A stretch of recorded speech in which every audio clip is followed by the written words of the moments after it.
ക്ലിനിക്കിൽ ഒരുപാട് പേഷ്യൻസ് വന്ന് പറയുന്ന കംപ്ലൈൻ്റ് ആണ് കഫക്കെട്ട്. നെഞ്ചിലും തലയിലും ഒക്കെ ഭയങ്കരമായിട്ട് കഫം കെട്ടിക്കിടക്കുന്ന അവസ്ഥ, അത് ബുദ്ധിമുട്ടുകൾ ഉണ്ടാക്കുന്നു. ഇത് അടിക്കടി വന്നുകൊണ്ടിരിക്കുന്നതിൻ്റെ കാരണം എന്താണ്? ഇത്രയധികം കഫം എവിടെ നിന്നാണ് പ്രൊഡ്യൂസ് ചെയ്യുന്നത്? അപ്പോൾ ഇങ്ങനെ വന്നു കഴിഞ്ഞാൽ ഇത് ശ്വാസകോശം മാത്രം സംബന്ധമായിട്ടുള്ള പ്രശ്നങ്ങൾ കാരണം വരുന്നതാണോ? ഇത് നമുക്കിനി എങ്ങനെ വീട്ടിൽ നിന്ന് തന്നെ മാറ്റിയെടുക്കാം എന്നുള്ള കാര്യങ്ങളാണ് നമ്മുടെ ഇന്നത്തെ വീഡിയോ. എൻ്റെ പേര് doctor Sandra Ajith, medical officer, Prana നിച്ചോക്കിയ സെൻറ്റർ, കൊല്ലം.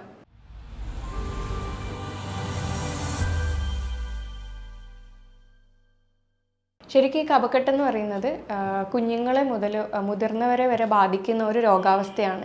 ഇത് ശരിക്കും ഒരു മോശകാര്യമൊന്നും അല്ല. ഇത് നമ്മുടെ ശരീരത്തിലെ ടോക്സിൻസ് പുറന്തള്ളുന്ന ഒരു പ്രക്രിയയാണ്. അതായത് നമ്മുടെ ഉള്ളിൽ എന്തെങ്കിലും ബുദ്ധിമുട്ടുകളുണ്ടെങ്കിൽ അത് കഫം വഴി പുറത്തു പോകുന്നതാണ്. ഇതിപ്പോൾ കണ്ടിന്യൂസ് ആയിട്ട് റിക്കറൻ്റ് ആയിട്ട് ഇങ്ങനെ പുറത്തു പോകുന്നതും അതിന് എന്തെങ്കിലും നിറവ്യത്യാസം വരുമ്പോഴുമാണ് നമ്മളത് കാര്യമാക്കി എടുക്കാറ്. അത് എന്ത് ബാക്ടീരിയ ആണോ എന്ത് പ്രശ്നമാണോ അവിടെ ബാധിച്ചിരിക്കുന്നത് അതിനനുസരിച്ചിരിക്കും അവിടുത്തെ നിറവ്യത്യാസം. അത് ചിലപ്പോൾ പച്ച കളറിൽ അല്ലെങ്കിൽ മഞ്ഞ കളറിൽ അല്ലെങ്കിൽ പത പോലെയൊക്കെ വരാറുണ്ട്. അപ്പോൾ അങ്ങനെ വരുമ്പോഴായിരിക്കും ആളുകൾ ഇതിനെ വലിയ കാര്യമാക്കി എടുക്കാറ്. ഇനി ഇതിൻ്റെ കാരണങ്ങൾ എന്തൊക്കെയാണെന്ന് വെച്ച് കഴിഞ്ഞാൽ, ആദ്യത്തേത് തന്നെ മൂക്കടപ്പ്, പനിയൊക്കെ ഇങ്ങനെ കണ്ടിന്യൂസ് ആയിട്ട് വന്നുകൊണ്ടിരുന്നിട്ട് അതിനെ ട്രീറ്റ് ചെയ്യാണ്ട് വിട്ട് കഴിഞ്ഞാലാണ് അത് കഫക്കെട്ടിലേക്ക് മാറുന്നത്. അതെന്താണെന്ന് വെച്ച് കഴിഞ്ഞാൽ, തൊണ്ടയിൽ ബാധിക്കുന്ന എന്തെങ്കിലും ടോൺസിൽസോ അല്ലെങ്കിൽ ഫാരിഞ്ചൈറ്റിസോ, ഇൻഫ്ലമേഷൻസ് ആവുന്നത്, ഫാരിഞ്ചൈറ്റിസ്, ലാരിഞ്ചൈറ്റിസ്, അതേപോലെ തൈറോയിഡിൻ്റെ ഇഷ്യൂ ഉള്ളവർക്കാണെങ്കിൽ, തൊണ്ടയിൽ വേറെ എന്തെങ്കിലും ബുദ്ധിമുട്ടൊക്കെ ഉള്ളവരാണെങ്കിൽ, അതേപോലെ പനി വന്നിട്ട് അങ്ങനെ വിട്ട് ട്രീറ്റ് ചെയ്യാണ്ടൊക്കെ ഇരിക്കുമ്പോഴാണ് ഈ കഫക്കെട്ടിൻ്റെ ആദ്യത്തെ ഒരു ഇഷ്യൂ കാണുന്നത്. രണ്ടാമത്തേതെന്ന് പറയുമ്പം സൈനസിനകത്ത് വരുന്ന ബുദ്ധിമുട്ടാണ്. സൈനസ് എന്ന് പറയുമ്പോൾ നമ്മുടെ മുഖത്ത് 4 വായു അറകളുണ്ട്, അതായത് സൈനസ് ക്യാവിറ്റി എന്ന് പറയും. അപ്പോൾ ഇവിടെ എന്തെങ്കിലും ഇൻഫെക്ഷൻസോ അല്ലെങ്കിൽ വേറെ എന്തെങ്കിലും രീതിയിലുള്ള നീർക്കെട്ടോ കാര്യങ്ങളോ വരുമ്പോൾ അവിടെ കഫം നിറയുകയും അവിടുന്ന് ഉള്ളിലേക്ക് കഫക്കെട്ടായിട്ട് മാറുകയും ചെയ്യുന്നുണ്ട്. മൂന്നാമത്തെ റീസൺ എന്ന് പറയുന്നത് പോസ്റ്റ് നേസൽ ഡ്രിപ്പിംഗ് ആണ്. അതായത് നമ്മുടെ നേസൽ ട്രാക്റ്റിന് എന്തെങ്കിലും ബുദ്ധിമുട്ടുകളോ അല്ലെങ്കിൽ വളർച്ചക്കുറവോ ഉണ്ടെങ്കിൽ അവിടെ കഫം കെട്ടിയിട്ട് അത് മുഖം ഇങ്ങനെ തല ഇങ്ങനെ ചരിക്കുമ്പോഴത്തേക്കും അത് കഫമായിട്ട് വായിലേക്ക് ഇറ്റിട്ട് വീഴുന്ന ഒരു ബുദ്ധിമുട്ടുകളിലും നമ്മൾ ഈ പറയുന്ന കഫക്കെട്ട് കണ്ടുവരുന്നുണ്ട്. ഇനി മറ്റൊരു കാരണമാണ് മൂക്കിൻ്റെ അങ്ങേയറ്റമുള്ള ഒരു ഗ്രന്ഥിയാണ് അഡിനോയിഡ് ഗ്ലാൻഡ് എന്ന് പറയുന്നത്, അഡിനോയിഡ് ഗ്രന്ഥി. അപ്പോൾ അവിടെ എന്തെങ്കിലും വീക്കോ ഇൻഫ്ലമേഷൻസോ ഇൻഫെക്ഷൻസോ വന്നു കഴിഞ്ഞാലും ഈ പറയുന്ന കഫക്കെട്ട് വരാനായിട്ടുള്ള ചാൻസ് ഉണ്ട്. ഇനി അഞ്ചാമത്തെ കാരണം എന്ന് പറഞ്ഞു കഴിഞ്ഞാൽ, ശ്വാസകോശം സംബന്ധമായിട്ടുള്ള എന്തെങ്കിലും ബുദ്ധിമുട്ടുള്ളവരായിരുന്നെങ്കിൽ, നേരത്തെ TB അല്ലെങ്കിൽ ന്യൂമോണിയ അല്ലെങ്കിൽ കോവിഡ് വന്നവരാണെങ്കിൽ ഉറപ്പായിട്ടും കഫക്കെട്ട് മാറാത്ത കുറേ ആളുകളെ നമ്മൾ കണ്ടിട്ടുണ്ട്. അപ്പോൾ എങ്ങനെയാണെന്ന് വെച്ച് കഴിഞ്ഞാൽ, അതെന്തെങ്കിലും ഒരു ട്രിഗറിങ് ഫാക്ടർ അവർക്ക് വന്നു കഴിഞ്ഞാൽ എന്തെങ്കിലും ഒരു ഉള്ളിൽ അതുണ്ടാവും. അപ്പോൾ അതെന്തെങ്കിലും ഒരു കാരണം കൊണ്ട് പുറത്ത് വരുന്ന ഒരു ട്രിഗറിങ് ഫാക്ടർ ചെന്ന് കഴിഞ്ഞാൽ അത് പുറത്ത് വരുന്ന ഒരവസ്ഥയിലേക്ക് മാറുന്നുണ്ട്. അതായത് പ്രത്യേകിച്ചും ഒരു എക്സാമ്പിൾ പറയുകയാണെങ്കിൽ, റൂമിൽ ഇങ്ങനെ അടിക്കടി നനഞ്ഞ തോർത്തും തുണികളും ഇടുന്ന സമയത്തും, അതേപോലെ അറ്റാച്ച്ഡ് ബാത്റൂം ആണെങ്കിൽ, അല്ലെങ്കിൽ ആ ഒരു ഈർപ്പം നിൽക്കുന്ന ഒരു ഏരിയ ആണെങ്കിൽ കഫക്കെട്ട് മാറാതെ വരുന്നവർക്ക് കാണുന്നുണ്ട് നമ്മൾ. അതേപോലെ ചിലർക്ക് ചൂട് കാലങ്ങളിലാണ് ഈ പറയുന്ന ബുദ്ധിമുട്ടുകൾ വരുന്നത്. അതേപോലെ വൈറസിൻ്റെയും ഫംഗസിൻ്റെയൊക്കെ ഗ്രോത്ത് കൂടുതലും ഈർപ്പമുള്ള ഏരിയയിലാണ്. അപ്പോൾ അത് കൂടുതലും നനവുള്ള പ്രതലങ്ങളിൽ ഇപ്പോൾ അങ്ങനെ ജീവിക്കുന്നവരാണെങ്കിൽ, അങ്ങനെ ഈ പറയുന്ന നനഞ്ഞ തുണിയും കാര്യങ്ങളൊക്കെ ഉള്ളിൽ ഇട്ടേക്കുകയാണെങ്കിൽ, അപ്പോൾ അങ്ങനെ തന്നെ കണ്ടിന്യൂസ് ഇവർക്ക് കഫക്കെട്ട് വരാനായിട്ടുള്ള ചാൻസ് കൂടുതലാണ്. അപ്പോൾ ഇങ്ങനെയുള്ള ടൈമിൽ ഈ പറയുന്ന ബാക്ടീരിയ ആയാലും ഫംഗസ് ആയാലും ഇതൊക്കെ മൾട്ടിപ്ലൈ ചെയ്യാൻ, അവർക്ക് അത് ഇരട്ടിക്കാനുള്ള ഒരു അറ്റ്മോസ്ഫിയർ ആയിരിക്കും ഈ നനഞ്ഞ അല്ലെങ്കിൽ ആ ഒരു ഈർപ്പമുള്ള പ്രദേശം. പ്രത്യേകിച്ചും ചിലർക്ക് ചില ഭക്ഷണങ്ങൾ കഴിക്കുമ്പോഴായിരിക്കും, തണുത്ത ഐസ്ക്രീമോ അങ്ങനെയുള്ള വേറെ എന്തെങ്കിലുമൊക്കെ കഴിക്കുമ്പോഴായിരിക്കും. ചിലർക്ക് ചൂടുള്ള അറ്റ്മോസ്ഫിയർ ആയിരിക്കും, ചിലർക്ക് അല്ലാതുള്ള അറ്റ്മോസ്ഫിയർ തണുത്ത അറ്റ്മോസ്ഫിയറിലായിരിക്കും. അങ്ങനെ പല കാരണങ്ങൾ കൊണ്ടായിരിക്കും ഒരു ട്രിഗറിങ് ഫാക്ടർ പോലെ ആക്ട് ചെയ്ത് അവർക്ക് കഫക്കെട്ട് വരുന്നത്. പിന്നെ ചില ആളുകൾക്ക് പാലുൽപ്പന്നങ്ങളും കഴിക്കുമ്പോൾ മാത്രമായിരിക്കും കഫക്കെട്ടിൻ്റെ ശല്യം കാണുന്നത്. പിന്നെ ചിലവർക്ക് ഈ രാത്രിയിൽ തല നനച്ച് കഴിഞ്ഞാൽ അല്ലെങ്കിൽ വേർത്തിട്ട് തലനീരിറങ്ങിയിട്ടും കഫക്കെട്ട് കണ്ടുവരുന്നുണ്ട്. ഇനി ആറാമത്തെ ഒരു കാര്യമാണ് ദഹന സംബന്ധമായിട്ടുള്ള പ്രശ്നം. അപ്പോൾ ഇത്രയും നാളും കരുതിയിരുന്നത് ഒന്നുകിൽ ശ്വാസകോശ സംബന്ധപരമായിട്ടുള്ള പ്രശ്നമോ അല്ലെങ്കിൽ മൂക്കിനകത്തുള്ള എന്തെങ്കിലും അണുബാധയോ കാര്യങ്ങളോ ആയിരിക്കാം, അല്ലെങ്കിൽ സൈനസ് ക്യാവിറ്റിയിലുള്ള എന്തെങ്കിലും പ്രശ്നം, എപ്പോഴും ഇങ്ങനെ പനി വിട്ട് മാറാതെ നിൽക്കുന്നതുകൊണ്ടാണ് ഈ കഫക്കെട്ട് വരുന്നത് എന്നുള്ളതാണ്. ശരിക്കും ഒരു കാരണവും കൂടി ഉണ്ട്. അതായത് ദഹന സംബന്ധമായിട്ടുള്ള പ്രശ്നങ്ങൾ വന്നിട്ടുണ്ടെങ്കിലും കഫക്കെട്ട് മാറാതെ നിൽക്കും. അതെന്താണെന്ന് വെച്ച് കഴിഞ്ഞാൽ നമ്മുടെ വയറ്റിനകത്തുള്ള ആസിഡിൻ്റെ സെക്രീഷൻ അധികം ആയിട്ടുണ്ടെങ്കിൽ, അതായത് ഹൈപ്പർ അസിഡിറ്റി എന്ന് പറയുന്ന കണ്ടീഷൻസിൽ ഈ പറയുന്ന ബുദ്ധിമുട്ട് കണ്ടുവരുന്നുണ്ട്. അത് കണ്ടിന്യൂസ് ആയിട്ട് റിക്കറൻ്റ് ആയിട്ട് നമ്മുടെ തൊണ്ടയിലെ മ്യൂക്കസ് മെമ്പറൈനെ ഇറിറ്റേറ്റ് ചെയ്ത് അവിടെ കഫം ക്രിയേറ്റ് ചെയ്യുകയാണ് ചെയ്യുന്നത്. അവിടുത്തെ ചുറ്റിനുമുള്ള ആ ഒരു മസിൽസിനെ ഇത് വ്രണമാക്കിക്കൊണ്ട് അവിടെ കഫം കൂടുതൽ സെക്രീറ്റ് ചെയ്ത് അത് ബുദ്ധിമുട്ടുകൾ ഉണ്ടാക്കി. അത് ട്രീറ്റ് ചെയ്തിട്ടില്ല എന്നുണ്ടെങ്കിൽ, അതായത് ഹൈപ്പർ അസിഡിറ്റിനെ ട്രീറ്റ് ചെയ്തിട്ടില്ല എന്നുണ്ടെങ്കിൽ ഇത്തരം ബുദ്ധിമുട്ടുകൾ കണ്ടിന്യൂസ് ആയിട്ട് വന്നുകൊണ്ടിരിക്കും.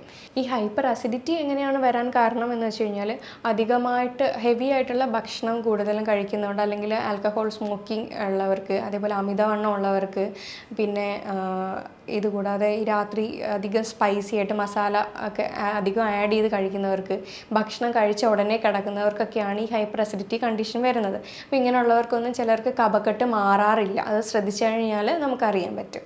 ഇനി ഈ കഫക്കെട്ട് വന്നു കഴിഞ്ഞാൽ പല ലക്ഷണങ്ങൾ നമുക്ക് കാണിക്കുന്നുണ്ട്. തലയിലും നെഞ്ചത്തുമൊക്കെ ഭയങ്കര ഭാരമായിരിക്കും, ചുമ മാറാതെ നിൽക്കും, തലവേദനയൊക്കെ എപ്പോഴും കൂടുതലായിരിക്കും. അപ്പോൾ ഇത് മാക്സിമം പെട്ടെന്ന് ട്രീറ്റ് ചെയ്യുകയെന്ന് വെച്ച് കഴിഞ്ഞാൽ ഇതിൻ്റെ കാരണം കണ്ടെത്തി ട്രീറ്റ് ചെയ്താൽ മാത്രമായിരിക്കും ഇത് റിക്കറൻ്റ് ആയിട്ട് അടുപ്പിച്ച് വരാതിരിക്കത്തുള്ളൂ.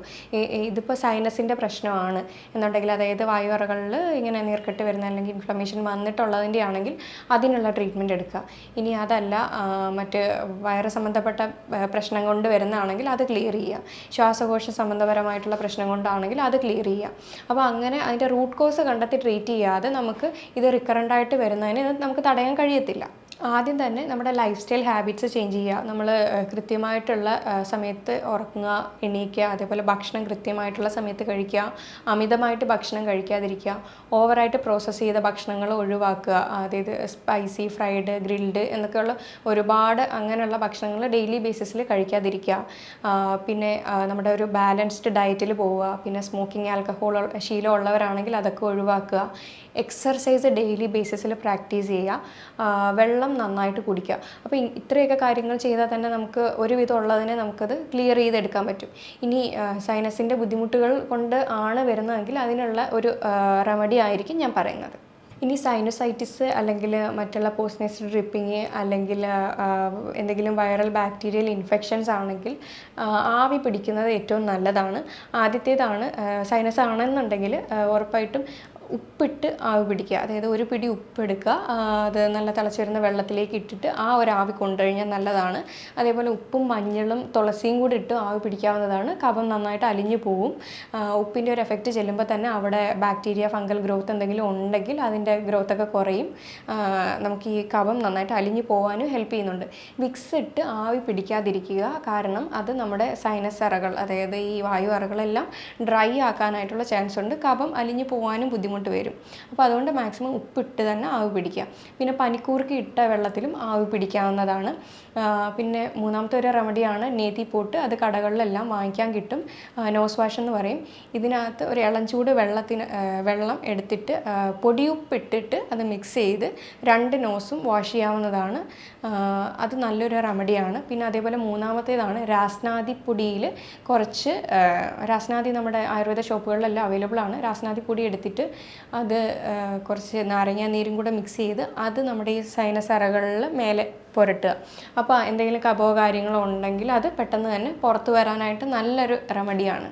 നമ്മൾ പറഞ്ഞു ഉപ്പും മഞ്ഞളും ഇട്ട് ആവി പിടിക്കാമെന്ന്. അതേപോലെ തന്നെ നമുക്ക് ഉപ്പും മഞ്ഞളും ഇട്ട് ഗാർഗിൾ ചെയ്യുകയും ചെയ്യാം. അപ്പോഴത്തേക്ക് തൊണ്ടയിൽ എന്തെങ്കിലും ഇൻഫെക്ഷൻസോ കാര്യങ്ങളോ ഉണ്ടെങ്കിൽ അതും കുറയും. ഇത് പോസ്റ്റ് നേസൽ ഡ്രിപ്പിങ്ങിന് ഉപയോഗിക്കാം. സൈനസിൻ്റെ ഇഷ്യൂ വന്നിട്ടുണ്ടെങ്കിലും ഉപയോഗിക്കാം. എന്തെങ്കിലും അലർജി ഇൻഫെക്ഷൻസ് ആണെങ്കിലും ഈ പറയുന്ന റെമഡീസ് എല്ലാം വർക്കാവുന്നതാണ്. ഇനി വയറ് സംബന്ധമായിട്ടുള്ള ആസിഡ് റിഫ്ലക്സ് കാരണം, അതായത് GERD പോലുള്ള ഹൈപ്പർ ആസിഡിറ്റി പോലത്തെ കാര്യങ്ങളാണെന്നുണ്ടെങ്കിൽ അത് ആദ്യം നമ്മൾ ക്ലിയർ ആക്കി എടുക്കണം. അല്ലാതെ പുറത്തൂടെ നമ്മൾ ട്രീറ്റ്മെൻറ്റ് ചെയ്തിട്ട് കാര്യമില്ല. അപ്പോൾ അത് ഉള്ളിലൂടെ തന്നെ ക്ലിയർ ചെയ്യണം. അപ്പോൾ അതിനുള്ള കുറച്ച് ജീവിതശൈലി മാറ്റങ്ങൾ വരുത്തുക. പിന്നെ രാത്രിയിൽ നേരത്തെ കഴിച്ച് ലഘുവായിട്ട് കഴിച്ച് കിടക്കാൻ നോക്കുക.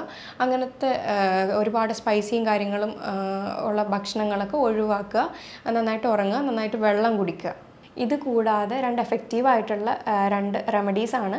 ആദ്യത്തേത് പനിക്കൂർക്കയാണ്. പനിക്കൂർക്കയുടെ ഇല നമ്മുടെ എല്ലായിടത്തും കിട്ടും. അതൊരു 3 4 എടുത്തിട്ട് അത് കഴുകി വൃത്തിയാക്കി അത് വാട്ടി പിഴിഞ്ഞിട്ട് അതിൻ്റെ നീരെടുത്തിട്ട് ഒരാഴ്ച അല്ലെങ്കിൽ 9 ദിവസം വരെ കണ്ടിന്യൂസ് 2 നേരം വെച്ച് കഴിക്കാവുന്നതാണ്. അതേപോലെ രണ്ടാമത്തേതാണ് മഞ്ഞൾ, കുറച്ച് 1 ടേബിൾ സ്പൂൺ മഞ്ഞൾ എടുത്തിട്ട് അതിനകത്ത് കുറച്ച് തേനും കൂടെ ആഡ് ചെയ്തിട്ട് അതും ഡെയിലി ബേസിസിൽ ഒരു 9 ദിവസം കഴിക്കാവുന്നതാണ്. അപ്പോൾ ഈ പറയുന്ന കഫക്കെട്ടിൻ്റെ ബുദ്ധിമുട്ടുകളെല്ലാം ഒരു പരിധി വരെ നമുക്ക് കൺട്രോളിൽ കൊണ്ടുവരാൻ കഴിയും. അല്ലാതെയുള്ള ജീവിതശൈലി മാറ്റങ്ങളിലൂടെ ഇത് വരാതിരിക്കാനുള്ള കാര്യങ്ങൾ നമുക്ക് ചെയ്യാൻ പറ്റും. അപ്പോൾ ഞാൻ ഈ പറഞ്ഞ കാര്യങ്ങളിൽ എന്തെങ്കിലും ഡൗട്ട് ഉണ്ടെങ്കിൽ താഴെ തന്നിരിക്കുന്ന നമ്പറിൽ കോൺടാക്റ്റ് ചെയ്യാവുന്നതാണ്. ഇനി മറ്റൊരു ഹെൽത്ത് ടോപ്പിക്കുമായിട്ട് വീണ്ടും കാണാം. Thank you.